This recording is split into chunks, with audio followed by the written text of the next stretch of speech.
أعوذ بالله من الشيطان الرجيم بسم الله الرحمن الرحيم رب اشرح لي صدري ويسر لي أمري واحلل عقدة من لساني يفقهوا قولي رب زدني علما اللهم صل على سيدنا محمد النبي الأمي وعلى آله وأصحابه وبارك وسلم. Bismillahirrahmanirrahim. Today we are going to do Surah Al-Araaf, verse number 85. وَإِلَى مَدْيَنَ أَخَاهُمْ شُعَيْبًا قَالَ يَا قَوْمِ اعْبُدُوا اللَّهَ مَا لَكُمْ مِنْ إِلَٰهٍ غَيْرُهُ قَدْ جَاءَتْكُمْ بَيِّنَةٌ مِنْ رَبِّكُمْ وَأَوْفُوا الْكَيْلَ وَالْمِيزَانَ وَلَا تَبْخَسُوا النَّاسَ أَشْيَاءَهُمْ وَلَا تُفْسِدُوا فِي الْأَرْضِ بَعْدَ إِصْلَاحِهَا ذَلِكُمْ خَيْرٌ لَكُمْ إِن كُنتُم مُؤْمِنِينَ. Towards Madian we sent their brother Shuaib. Why brother? Because whoever was appointed as a prophet mostly came from that same nation of people. So they are called brothers. So we sent their brother Shuaib. In the Bible, the name of Hazrat Shuaib alayhi salam is Jethro. And he is also the father-in-law of Prophet Musa alayhi salam. So he said, O my people, worship God. There is no deity for you except Him. There has come to you a clear sign from your Lord, so give the right measure and full weight, and do not cheat people by reducing their due. Do not go about in the land spreading corruption after it has been reformed. This is better for you if you are believers. So Madian is actually, it was the name of one of the sons of Hazrat Ibrahim alayhi salam, that is Abraham, by his wife Keturah. We have not come across this name Keturah before, and we learn that she is the wife whom he had married after the death of Hazrat Bibi Sarah. And the people of Madian, this is known in this name, is written as Midian in the Bible. And the children of this son of Hazrat Ibrahim alayhi salam, that is Madian, they came to be known as the nation of Madian. And so now we find that towards Madian, Hazrat Shuaib alayhi salam has been sent as a prophet. And he said, so what is the first thing he's teaching them? He's saying, oh my people, worship God. That is, worship the one God. There is no other deity for you except for Him. And there has come to you a clear sign from your Lord. What is a clear sign or bayyina in Arabic? Clear sign means all these things that the prophets come with. That is the revelation, the book or the booklet, miracles, and the prophetic warnings that they give. All these things come through the prophets, and they are known as the signs or the clear signs. So give the right measure and full weight. Now why is he talking about measure and weight? This is because the major sin of this nation was that firstly they were great traders. They lived on, I'll just tell you where they were located. So they were very prosperous in their trading. They were very clever traders. But they had acquired some evil tendencies and they started reducing the measures and the weight so that they thought they would make some extra profit and they thought they would become more prosperous. And here Hazrat Shuaib alayhi salam is saying, do not cheat people by reducing their due. Now, reducing their due is the obvious meaning that we have just said, that, actually weighing less and measuring less. But according to Muhammad Asad, this means in the physical transactions as well as moral and social rights. That means the spiritual aspect of being just. So in all these things, like telling people the right things and also doing the right things themselves. So here he is saying, do not go about in the land spreading corruption after it has been reformed. It has been reformed by when balance and harmony has been established, especially by the coming of a prophet and providing means of setting matters right through the prophet again. That is, the prophet gives us all the rules. If something goes wrong, how to put it right. So all these things, when they have been established, then that means that land has been reformed. And so he's saying, do not, make matters worse now. Do not go about spreading corruption in the land after it has become straightened out, after it has been reformed. This is better for you if you are believers. وَتَقْعُدُوا بِكُلِّ صِرَاطٍ توعدون وتصدون عن سبيل الله من آمن به وتبغونها عوجا واذكروا إذ كنتم قليلا فكثركم فانظروا كيف كان عاقبة المفسدين. Do not lie in wait on all the paths for those who believe in him here meaning God, threatening and obstructing from the path of God and finding fault in it. Remember the time when you were few and he increased you in number? Observe the end of those who created discord. Firstly, let me tell you where this place was located. The city of Madian was in northwestern Arabia, and also a place called Aika, which means the woods. He was sent as a prophet to both these places. And this we've just said was Madian, who was named after Prophet Ibrahim's son, Madian. And since this was situated close to the Red Sea, which was central to the trade routes going from Yemen to Syria, so there were trade caravans traveling from Yemen to Syria and Iraq, and Iraq to Egypt. It was natural that the nation prospered in their trade. But the two wrong practices in which they had become entrenched were, of course, polytheism and corruption in trade. So we find that polytheism is the most of the major sins, that is shirk. And it is said in the Quran, God says that I might forgive anything, but I will not forgive shirk. So all the nations to whom a prophet was sent were either practicing shirk, and also, besides that, they had some other evil practice.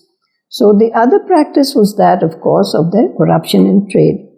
Now, Prophet Shuaib alayhi salam has a title which is Khatibul Anbiya. Khatib means one who is a good speaker, who is an orator. So he could give khutbahs, he could speak very well, and therefore he was given this title. This is mentioned by Ibn Kasir. Now, whatever we were reading just now is the khutbah he's giving, that is a sermon in his very eloquent and with his very eloquent power of speech and power of teaching. Now, this root was also known as the incense root, because in those days, incense, the very nice-smelling thing that you burn, incense, that was supposed to be a very expensive item, and since the merchants were carrying this item, therefore it came to be known as the incense root, and they were very important trade routes. And here we read, do not lie in wait on all the paths. So what is the meaning of this? The opponents of Hazrat Shuaib alayhi salam would go and sit and wait for people whom they found to be traveling towards Hazrat Shuaib's house. And they would catch them and first try to misrepresent his teachings, and then they would try to change their mind. And if some of them still persisted, they would use physical force and stop them from going to his house. Because this means that they were actually a bit insecure. They felt that if somebody went to his house, he would become convinced, and then he would start following his teachings. And if you remember, we had read in verse number 16 of this same surah that this was actually Satan's mission. He said to God, I will be lying in wait for your creatures, and then I will mislead them.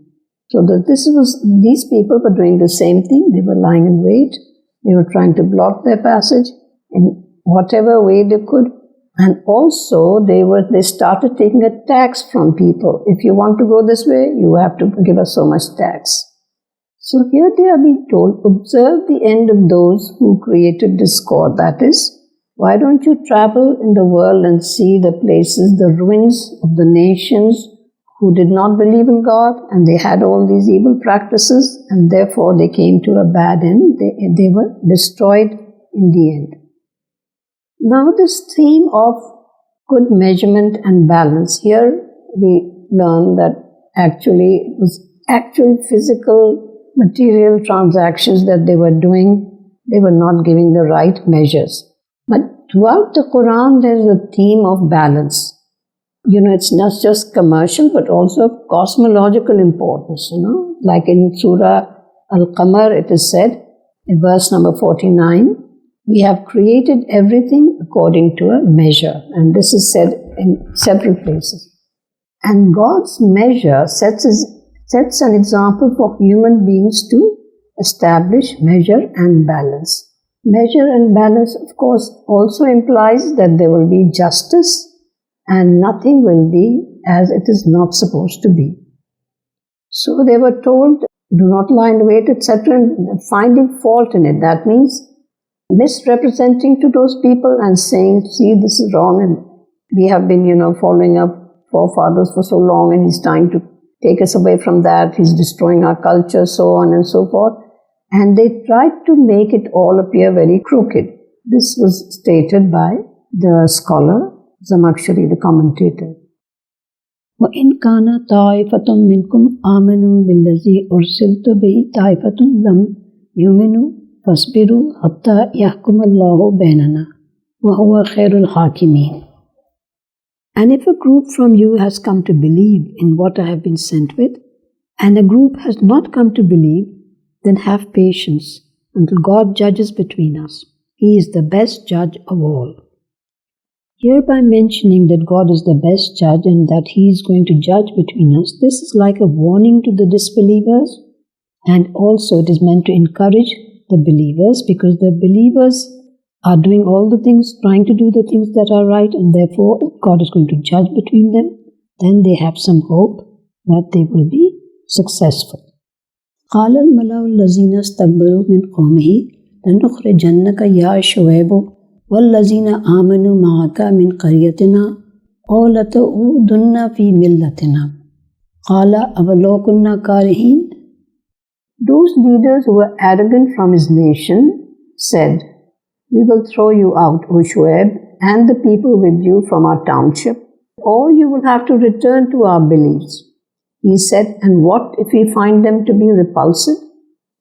And we see a sort of a pattern in so many of these things, that all the leaders, mostly the leaders from any nation and every nation, would resist the prophets. Why? Because they felt that we have this elite position, and if we start believing in this prophet, we'll have to submit to him, to treat him with respect, and to be humble in front of him. And they were not used to this sort of thing. So they thought our position would be eroded. So they started, most of them would resist the prophet and also prevent other people from following him. And then when they could not convince him verbally, they said, we will throw you out, O Shuaib, and the people with you from our township. That means there were some people who had come to believe in Prophet Shuaib. Or the third choice is, you will have to return to our beliefs. That is, we will not throw you out if you go back to idol worship, if you come back to our way of doing things, if you start doing idol worship. So most of the prophets had to leave their people when they would not, give in, when they would not come to believe, then they would have to leave their people. But here, these people are saying, we will throw you out. ترينا على الله كذبا إن أدنا في ملتكم بعد إذ نجانا الله منها وما يكون لنا أن نعود فيها إلا أن يشاء الله ربنا وسع ربنا كل شيء علما على الله توكلنا ربنا افتح بيننا وبين قومنا بالحق فأنت خير الفاتحين. We have indeed slandered God falsely if we return to your beliefs. So first he says, what if we find your beliefs to be repulsive? And it is said that once a person starts really sincerely believing in the one God, then he can never go back to his false beliefs, to his polytheism. And he says, and he starts finding them to be repulsive. So he says, what if we find them repulsive? We have indeed slandered God falsely if we return to your beliefs. That means if we start saying that, yes, these little idols that you have in front of you are the real gods, then that means we have slandered God. Iftara is, saying something false about a person. So after God has delivered us from them, after we have given up this false worship, we cannot go back to it again. There is no reason for us to return to it, except if that is the will of God. Now, in spite of having such a strong belief, he is so humble in front of God that he says that there is no way I can go back to idol worship. But the only way that is possible is if God Himself wants me to do this. Now, this is something that takes a lot of courage to say, but then one has to have that kind of faith. And Hazrat Ibrahim alayhi salam had also said a similar thing once when he said that, he said, is the sun my God? Is the other stars my God? And so on. He started looking at all the things that the people there were worshipping. And then in the end he said, I will never accept these except if my God wants me to. So this shows extreme humility and, faith in God. Our Lord surrounds everything with His knowledge. In God we place our trust. So He is confident that God will protect and deliver him and his followers from the threats of the believers. Tawakkal is the word for complete trust. Alallahi tawakkalna. That means we have placed our full trust in God. We trust Him completely. And we don't have even 1% of doubt about Him. So He's so confident, He said, He will protect and deliver us and my followers from the threats of these disbelievers. So tawakkul is supposed to be a spiritual virtue of having complete trust in God.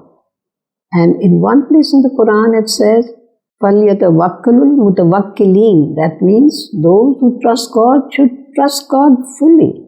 So that means there is a higher station of tawakkul which I think the prophets, most or maybe all of them had, it was natural for them or they had cultivated it. وقال الملأ الذين كفروا من قومه لئن اتبعتم شعيبا إنكم إذا لخاسرون.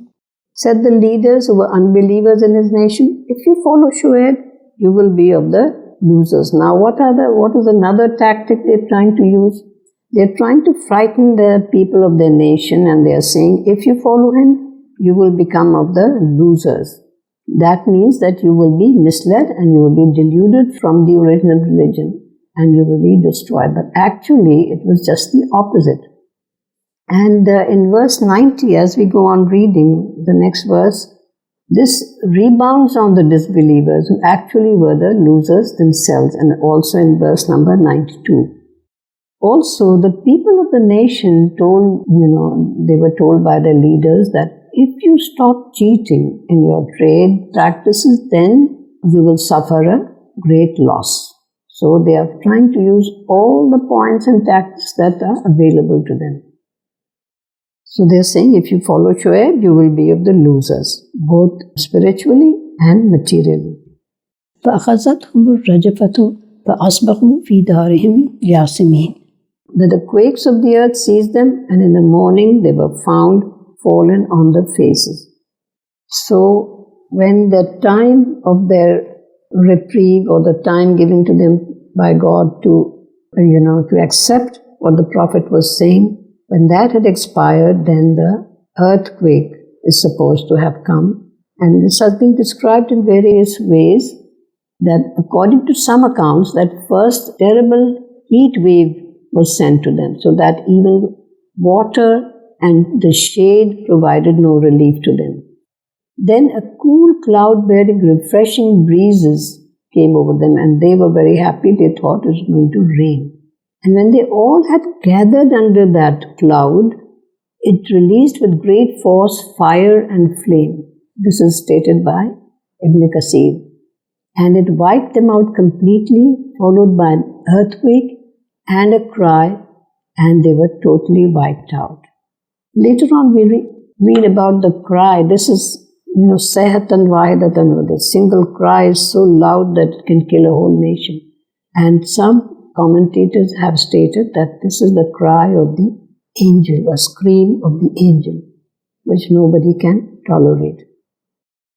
الذين كذبوا شعيبا كلم يغنوا فيها الذين كذبوا شعيبا كانوا هم الخاسرين.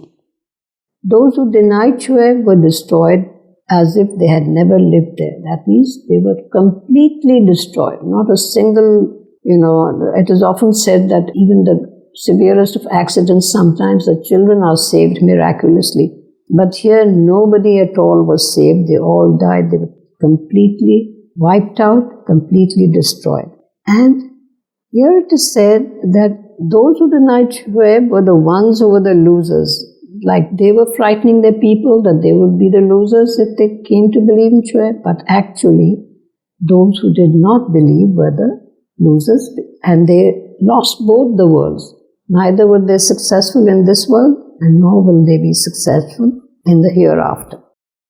فتولى عنهم وقال يا قوم لقد أبلغتكم رسالات ربي ونصحت لكم فكيف آسى على قوم كافرين. He turned away from them and said, O my people, indeed, I delivered to you the messages of my Lord, and I advise you sincerely. So why should I grieve for the unbelieving nation? This means that Hazrat Shuaib a.s. was really upset and grieving about his nation. When you are from the same nation, you will have so many friendships and relationships, just like Hazrat Muhammad sallallahu alaihi wasallam. So, of course, he is grieved, but he's trying to strengthen himself by saying, why should I grieve for the unbelieving nation? He's saying that I delivered to you all the messages of my Lord, and yet you did not want to come to believe. This is somewhat similar to Hazrat Salih alayhi salam's address in the same surah in verse number 79. And also, the purpose here is also to warn the followers of Prophet Muhammad sallallahu alaihi wasallam and also those who were denying him. وما أرسلنا في قرية من نبي إلا أخذنا أهلها بالبأساء والضراء لعلهم يضرعون.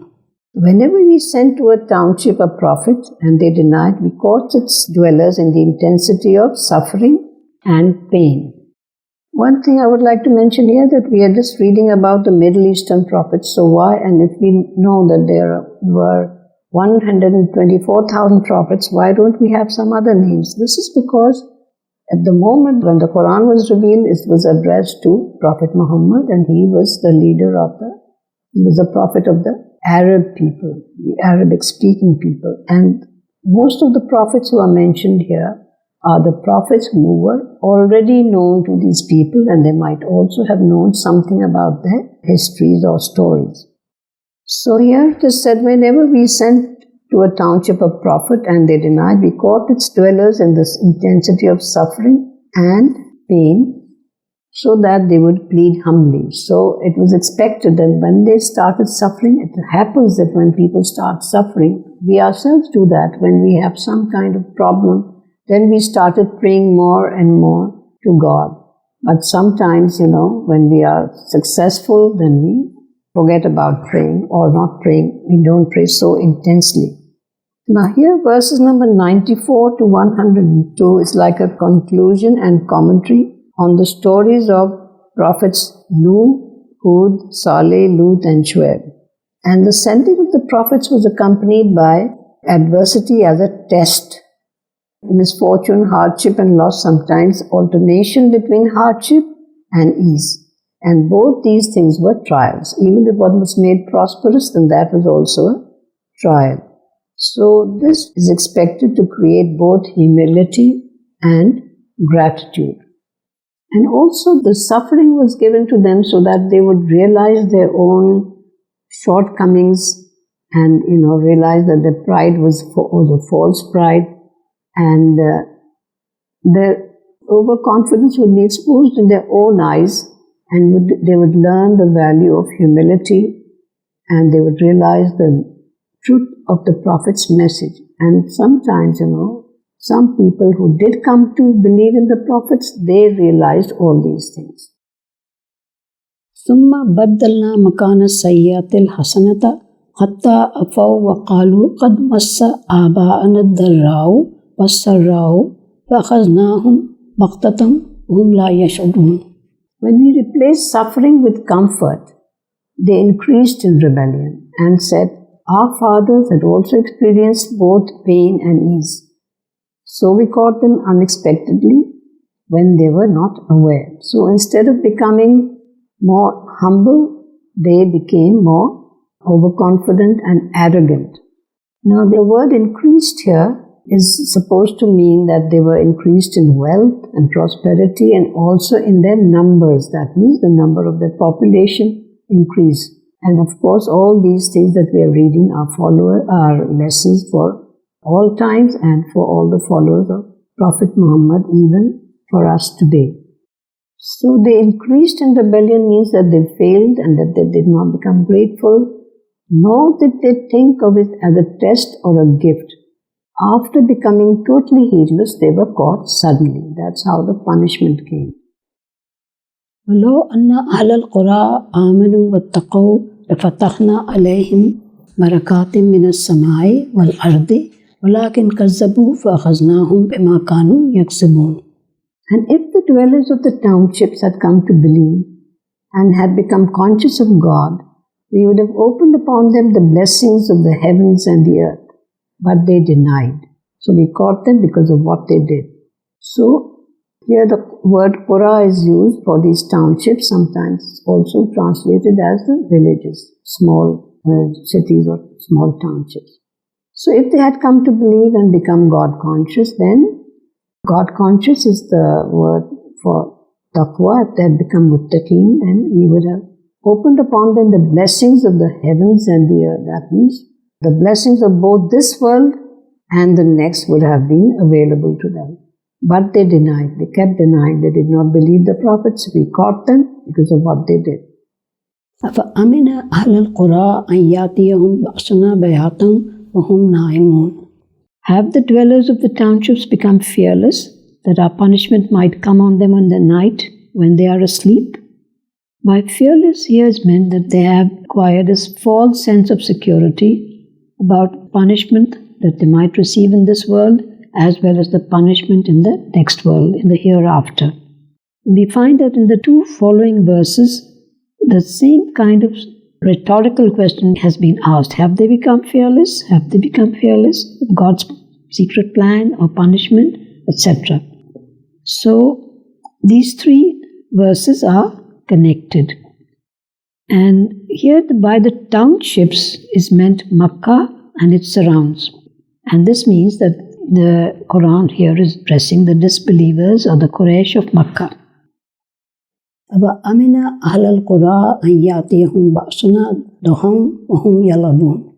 Have the dwellers of the townships become fearless, that our punishment might come on them in the night when they are asleep? Again, these are rhetorical questions. Rhetorical question is a question which does not need an answer. The answer is obvious. And the answer is sort of built into the question. So have the dwellers of these townships become fearless? Do they have fear?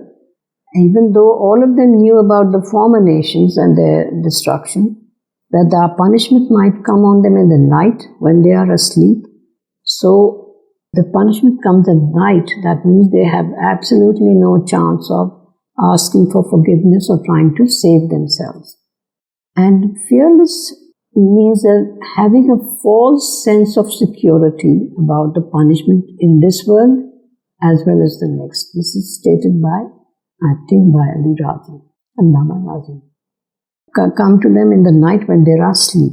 Or, Amina Ahlul Quran Yatiyahum Basuna Duham Wahum Yalabun. Or have the dwellers of the townships become fearless, that our punishment might come on them in the morning when they are enjoying themselves. Yalabun, normally it is translated as, playing or doing something frivolous, or just enjoying themselves. So this is another rhetorical question. So have they become fearless? That our punishment might come on them in the morning. So what is the meaning of its coming in the morning? So the punishment will strike them when they're in the greatest state of heedlessness and involvement in affairs of the world. So you get up in the morning and you're concerned about all the things you have to do for this world. So they will be quite heedless of the Prophet's message. أَفَأَمِنُوا مَكْرَ اللَّهِ فَلَا يَأْمَنُ مَكْرَ اللَّهِ إِلَّا الْقَوْمُ الْخَاسِرُونَ. Or have they become fearless of God's secret plan? For none are fearless of God's secret plan except the losers. Khasirun means the losers. This is our third rhetorical question. So have they become fearless of God's secret plan? Makar is a word which can mean plotting in a bad sense, but when it is used for God in the Quran, then it means a secret plan. So have they become fearless of God's secret plan? For none are fearless of God's secret plan except the losers. So the more fearless a person is, the more you find out that he was oblivious to the message of the Prophet. أَوَلَمْ يَهْدِ لِلَّذِينَ يَرِثُونَ الْأَرْضَ مِنْ بَعْدِ أَهْلِهَا أَنْ لَوْ نَشَاءُ أَصَبْنَاهُمْ بِذُنُوبِهِمْ وَنَطْبَعُ عَلَى قُلُوبِهِمْ فَهُمْ لَا يَسْمَعُونَ. Has it not become clear to those who became heirs of the land after the original dwellers that if we please, we can punish them for their sins and seal their hearts so that they would not hear? Sealing the heart means that person, if God seals somebody's heart, God forbid, then that person, even if he wants to, he will not be able to believe.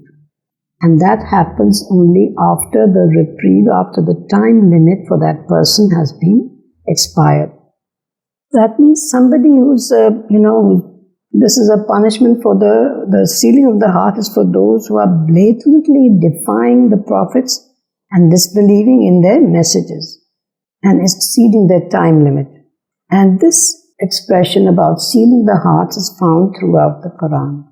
That means people should worry about this and people should not waste their time and should make use of their time and come to belief before their hearts are sealed.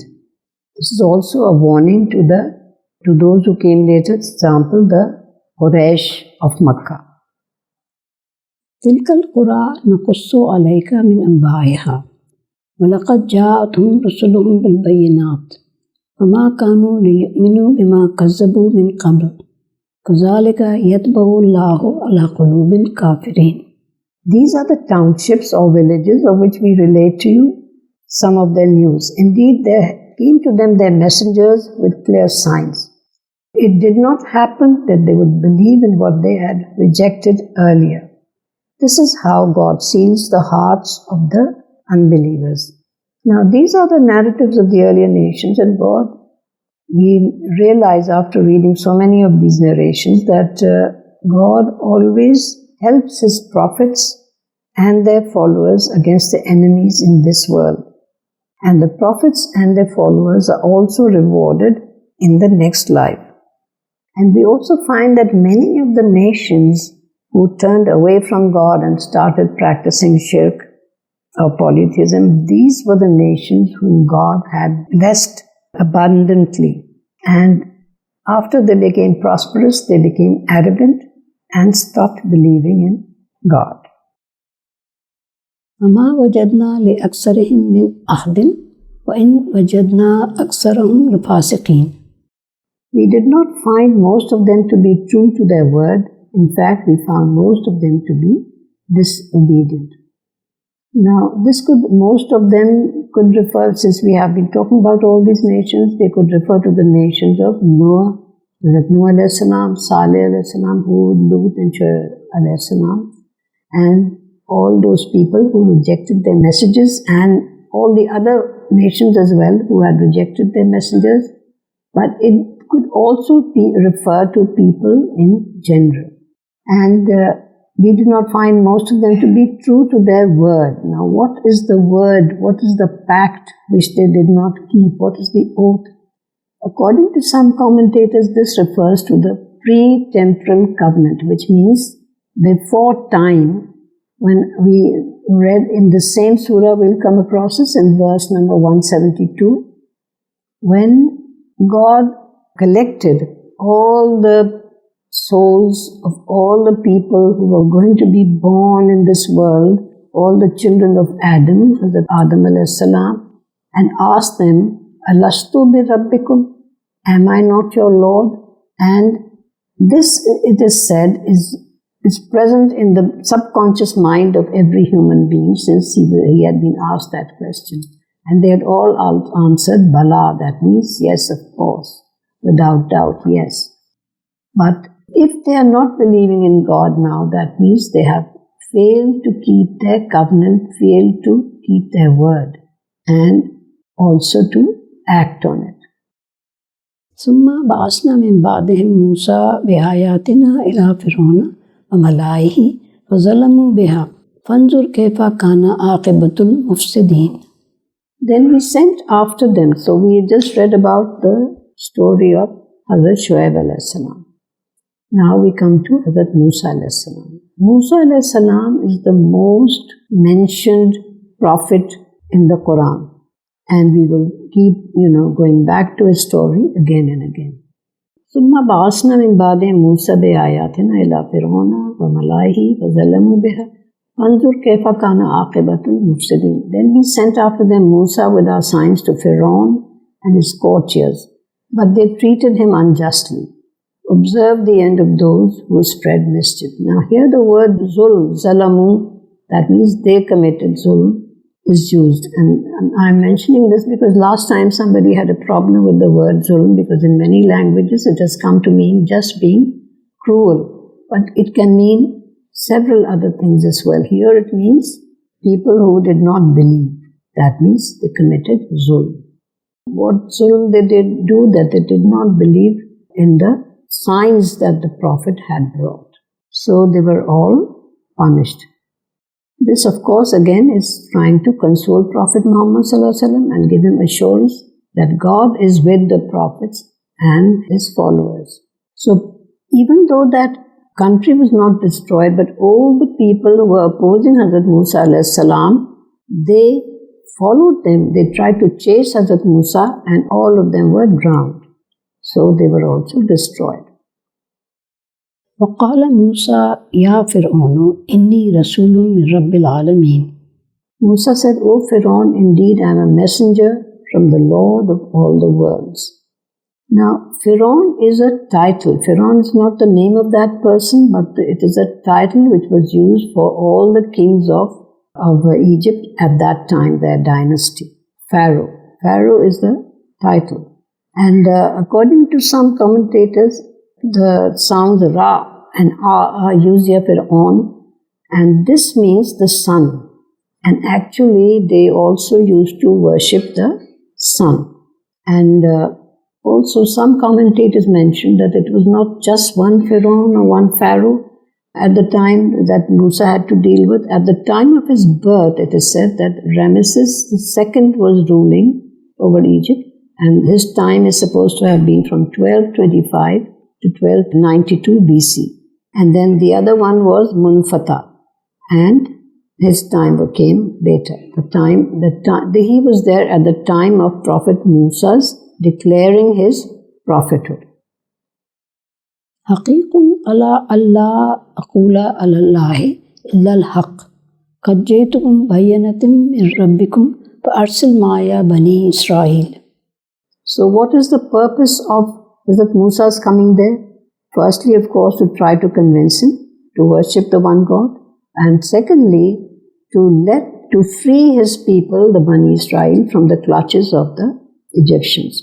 It is incumbent on me not to speak anything but the truth about God. I have brought you clear signs from your Lord. So send with me the Bani Israel, that is, free them from virtual slavery and let them go with me, that is, Hazrat Musa alayhi salam, to their holy land, which was Jerusalem. Now, also, it is said, a messenger from the Lord of all the worlds, Rabbil Alameen. This is mentioned throughout the Quran and most of the prophets, He's the Lord of all the worlds. That means not just of this world. There are so many other worlds that we don't even know about fully. And He is the Lord of all the worlds. In Surah Al-Araaf also we find this mentioned. Surah Al-Fatiha, the very first verse says, Alhamdulillah, Rabbil Alameen, the Lord of all the worlds. So we find this all over the Quran. And during Hazrat Yusuf alayhi salam's time, Bani Israelis migrated to Egypt from Palestine. I think this must have been the time when Hazrat Yusuf alayhi salam had been appointed a minister, and he was in charge of all the food and the finances, and his brothers used to come to get their ration, and then in the end, when they recognized him, then he said, now you can bring your families here. So besides the families of Hazrat Yusuf alayhi salam, I think, I'm going to confirm this, a lot of other people must have all followed them in order to, come to a country which was more prosperous. And gradually what happened was the Egyptians, first of all, they started working, as workers for the Egyptians, and then they became the laborers. And by the time of Musa alayhi salam, they had come to be virtual slaves, almost like slaves, and Musa alayhi salam came to free them from Pharaoh. قال إن كنت جئت بآية فأتي بها أن كنت من الصادقين. So Pharaoh said, if you have brought signs, show them to us if you are truthful. So he wants to see what kind of signs he's brought. Now we know that the signs are miracles that Hazrat Musa has come with. Signs can mean a lot of other things as well, but in this context it means miracles. And these miracles he has not shown to Pharaoh as yet. Now we know that Hazrat Musa alayhi salam was given a staff, that is a big stick, on which God had told him and shown him how he would be conducting a miracle. And some commentators think that this staff belonged to Hazrat Adam alayhi salam, to Adam, and it was handed down from generation to generation, right up to Shuaib alayhi salam. And if we have read a little bit of detail about Hazrat Musa alayhi salam, how the girls were trying to water their animals, and they were not able to, and Musa alayhi salam was sitting there and he helped them. And then the father of the girls was Shuaib alayhi salam, and he called him. And then later, when he was convinced about a lot of good things, he employed him as a servant or a helper.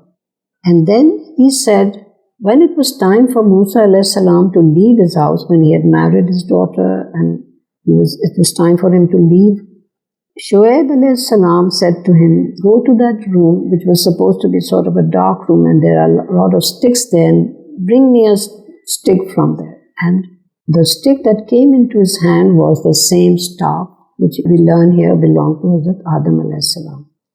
And then I think he sent him 3 times. Every time the same stick came in his hand, and then Shuaib alayhi salam was convinced that he would be the next prophet. So now when he is asked by Pharaoh to show the signs or the miracles, he فألقى عصاه فإذا هي ثعبان مبين. That means he threw down his staff and it turned into a big serpent. Now the serpent was not just an ordinary snake, but was probably a python. And a python is of a huge size, and pythons can swallow their victims. They don't have to bite them. And also, some commentators mentioned that it was very bright yellow in color. And even Pharaoh was supposed to have been frightened by this big python. Then he was not quite sure, he couldn't believe his eyes. So Pharaoh said, now show me another sign, another miracle. So the prophet drew out his hand from his shirt, and it turned bright and glowing for all the people to see. Now, since leprosy was a dreaded disease in those times, and his hand had turned white, but it was also glowing. And then when he put it back in his shirt, it became normal again. So this, of course, was a miracle. ونزق يده فإذا هي بيضاء للناظرين. So this is about the hand that he drew out, and then people were surprised to see it. قال الملأ من قوم فرعون إن هذا لساحر عليم. So said the elite of the people of Pharaoh, the courtiers, indeed he is a learned magician. So that means they were convinced about, what a great miracle he had shown. But since magic was the highest kind of spirituality that those people at that time believed in, so they thought anyone who could do such a thing was a magician. So they said he's a learned. Since his skills seemed to surpass their own skills, they said he's surely a very learned magician. يريد أن يخرجكم من أرضكم فماذا تأمرون?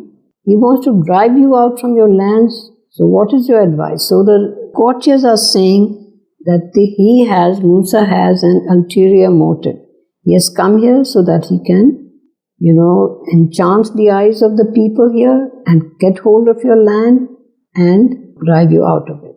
So what is your advice? He's asking the king, what do you think we should do with him? So they also, besides other things, they also started thinking of him as a political opponent.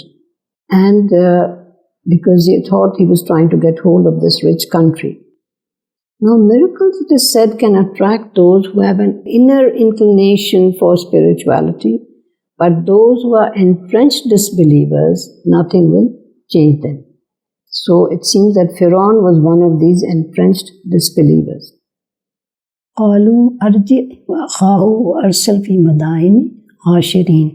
They said, the courtiers said, ignore him and his brother for a while and stall for time and send callers to the cities. That means they would send, since the means of communication were that they would have to send somebody to call all the learned magicians from the whole country to gather there and to show their skills. وجاء السحرة فرعون قالوا إنا لنا لأجرا إن كنا نحن الغالبين. Then came the magicians to Pharaoh and said, there is sure to be a great reward for us if we are the ones to prevail. So the magicians came and they thought that they had enough skill and they would be the ones who would win this competition. And in some tafasir, it is in the commentaries, it is mentioned that there were 70 magicians who came to this competition. And also it is said that the authorities sought out those sorcerers, those magicians who were capable of showing similar skills to those of Musa a.s.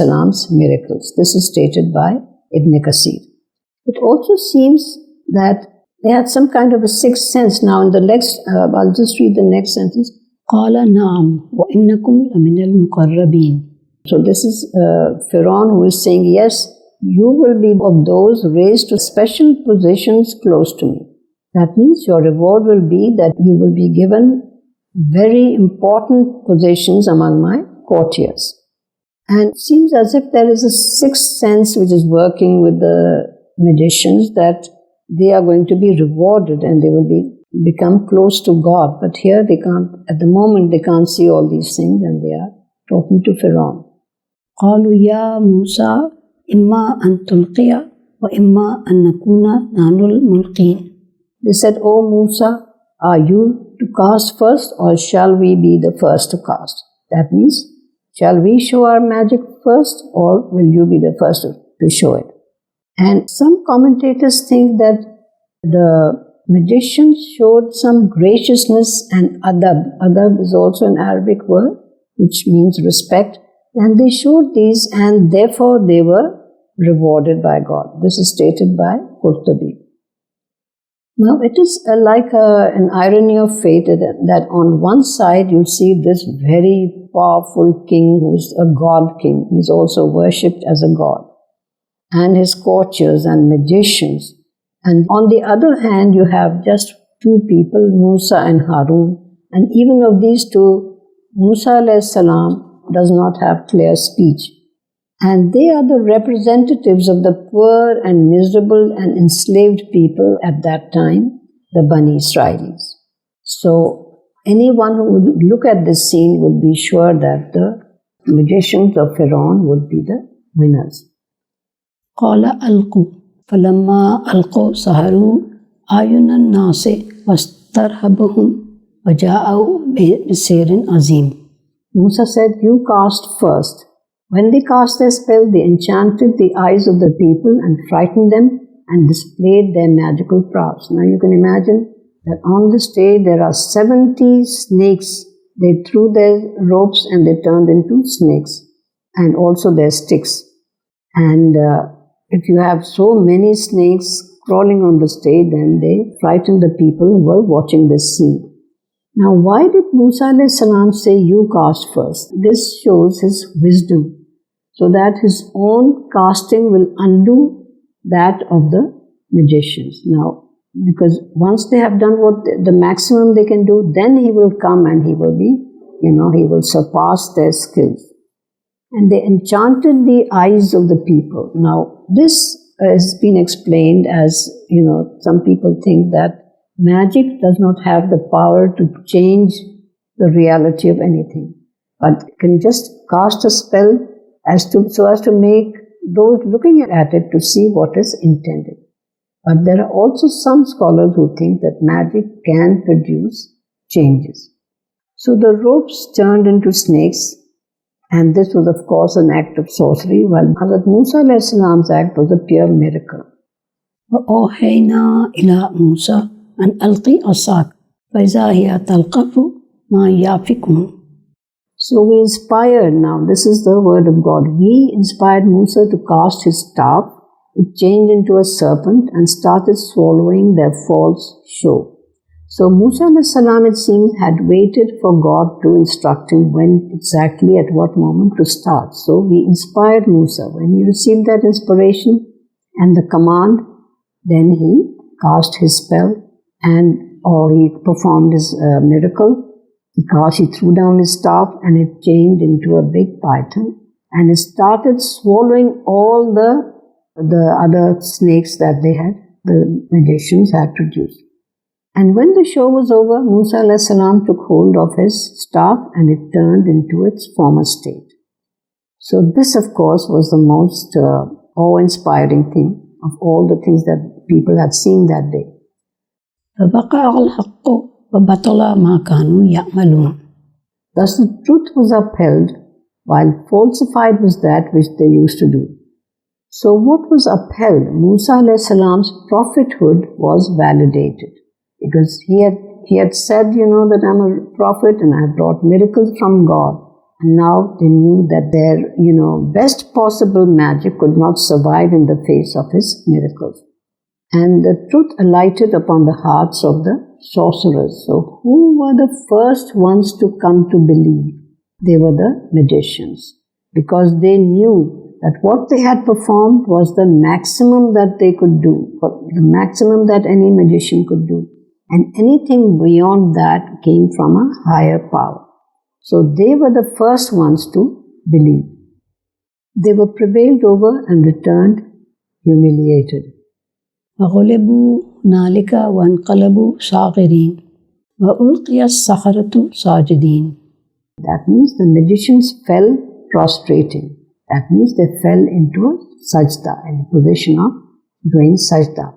And we know that in the sajda, you have your forehead touching the floor, your hands are on the side, and they are also placed on the floor, and the forehead and the nose are both on the floor. That means all the sources of pride that a human being has, he humbles himself so much that he is now in his lowest position with respect to God.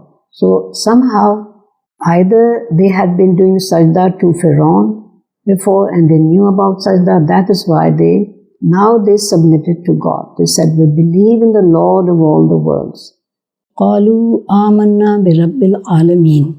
Said that they knew that, God was behind these miracles. And they became very humble. And then they explained who was the Lord of all the worlds, who was the Rabbil Alamin, Rabbi Musa wa Harun. To make this clear that since Musa a.s. was raised in the house of the palace of the Pharaoh, if you remember, then, some people might have thought that he is following the religion of the Pharaoh, of Pharaoh. So they were making it clear that Rabbi Musa wa Harun, because Harun was not brought up in the palace. And therefore Harun could never possibly have accepted his faith. قال فرعون آمنت به قبل أن آذن لكم إن هذا لمكر مكرتموه في المدينة لتخرجوا منها أهلها فسوف تعلمون. Said Pharaoh, now he's very angry with the magicians. You had come to believe in him even before I gave you permission. That means he accused the magicians of some kind of collusion with Musa and converting without his permission, even before the competition had started. He thought Musa a.s. wanted to become powerful and drive out the Copts, the native population from Egypt, so that the Bani Israelis could take over that land. Now, it's also said that the prophets were sent with miracles which showed a mastery of the arts and sciences of the people to whom they were sent. Now, Hazrat Musa's miracles were similar but much superior and surpassing the sorcerer's skills. And in Hazrat Isa's time, Hazrat Jesus, he did a great deal of healing, and that was a time when the medical sciences were becoming a little important. And Hazrat Muhammad sallallahu alaihi wasallam, in his time, the major art form was poetry and eloquent speech. And his scripture, the Quran, is supposed to be, even people who are not believers, but they know the Arabic language, they say that the Quran is a masterpiece of Arabic literature. Now, Ali Razi is the great commentator of the Quran. He says that knowledge even of the worldly sciences has a spiritual value. That means every science has some value. Example, the advanced knowledge of the sorcerers of their own craft made them realize the inadequacy of their skill in comparison to that of Prophet Musa's, which they realized was not sorcery. They could distinguish, between their own skill and Hazrat Musa's miracles, which they realized were not sorcery at all, but something far superior and beyond human capacity. So I think we can stop here because it's time now. A'udhu billahi minash shaitanir rajim. Bismillahir rahmanir rahim. Rabbana atina fid dunya hasanatan wa fil akhirati hasanatan wa qina azaban nar wa adkhilna al jannata ma'al abrar ya azizu ya ghaffar ya rabbil alamin bi rahmatika ya arhamar rahimin. Amin. Summa. Jazakallah to all of you. Thanks for joining us and for your time. Inshallah, we'll see you next week.